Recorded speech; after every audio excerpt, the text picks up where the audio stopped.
Le 8 mai 1954, un jour après la victoire de Dien Bien Phu, la conférence de Genève a commencé à discuter du rétablissement de la paix en Indochine.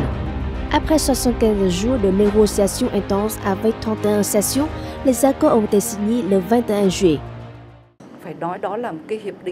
Les accords de Genève ont un rang impact. C'était le premier pacte mondial à reconnaître la République démocratique du Vietnam, ainsi que son indépendance, sa souveraineté et son intégrité territoriale.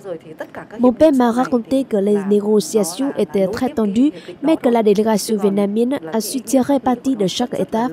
Le Vietnam a accepté une division au niveau du parallèle 17 en échange de la paix. Je crois qu'il n'y aurait pas de plus grande victoire que celle-ci. Le Vietnam a toujours mis en avant l'esprit d'indépendance et d'autonomie pendant les négociations, restant fidèle à ses objectifs stratégiques tout en faisant des concessions de principe pour garantir les intérêts nationaux.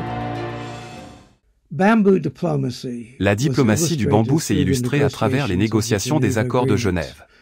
Les négociateurs vietnamiens sont restés inébranlables sur les objectifs d'indépendance et de liberté, mais ont fait preuve de souplesse quant à la manière de les atteindre. Avant et pendant la conférence de Genève, le président Ho Chi Minh et le gouvernement vietnamien ont mené une diplomatie fructueuse, gagnant le soutien international, ce qui a joué un rôle crucial pour forcer la France à négocier la fin de la guerre. La signature des accords a manifesté l'esprit de solidarité, d'autonomie et les principes révolutionnaires et la ligne directrice juste du Parti communiste indochinois.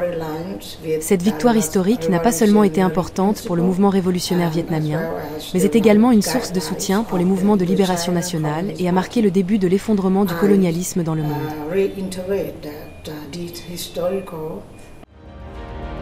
La négociation et la signature des accords de Genève sont un manuel précieux sur la diplomatie vietnamienne, offrant des leçons précieuses sur les principes distinctifs et l'art de la diplomatie à l'époque de Ho Chi Minh. Pendant les négociations, la signature et la mise en œuvre des accords de Genève, nous avons persisté dans les principes de paix, d'indépendance et d'intégrité territoriale, conformément à notre stature ainsi qu'aux positions régionales et internationales. Nous avons attaché une grande importance à l'étude, à l'évaluation et à la prévision de la situation. Nous nous sommes compris nous-mêmes et les autres, nous avons su saisir les opportunités et adopter les bonnes positions au bon moment. Depuis la mise en œuvre du renouveau de il y a 40 ans, le Vietnam maintient toujours une politique étrangère d'indépendance, d'autonomie, de diversification et de multilatéralisation des relations internationales.